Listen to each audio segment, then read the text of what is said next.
স্বাস্থ্য ও পরিবার কল্যাণ মন্ত্রণালয়ের উপদেষ্টা নূরজাহান বেগম বলেছেন, বিভিন্ন দেশে আমাদের ছেলেমেয়েরা যাচ্ছে, তারা লাশ হয়ে ফিরে আসছে।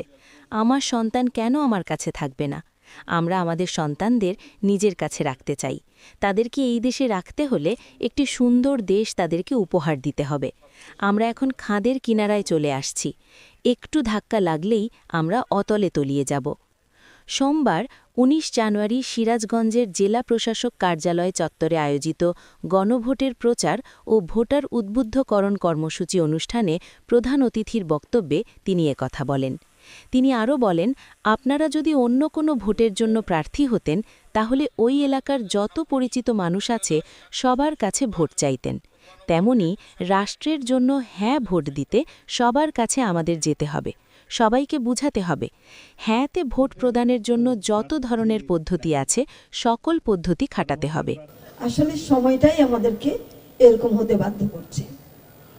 কাজে সিস্টেমটাকে যদি আমরা সঠিক করতে না পারি, যতদিন সিস্টেম তৈরি না হবে সেই সিস্টেমের বলি আমাদের হতে হবে। কাজে এমন মানুষ আমাদেরকে নির্বাচন করতে হবে যারা সিস্টেমটাকে ঠিক করে দিবেন। সিস্টেমটাকে যদি আমরা সঠিকভাবে করতে পারি তাহলে কোনো দুর্নীতিও হবে না, কোনো অন্যায়ও হবে না, কোনো কমিশন বাণিজ্য হবে না, কিচ্ছু হবে না যদি সিস্টেমটাকে একবার বদলে দেওয়া যায়। সিস্টেম বদলাতে সময় লাগবে, কিন্তু চেষ্টা করলে এটা পারা যায়। তা হ্যাঁর জন্য যত বেশি ভোট আনতে পারব, আমরা মনে করব আমাদের কাজটা তত বেশি আগাতে পেরেছি। উপদেষ্টা আরও বলেন, হ্যাঁতে ভোট না দিলে বাড়ি করার সময় চাঁদাবাজ এসে বলবে, তোমার ইট বালু সিমেন্ট যা লাগে আমি দিচ্ছি।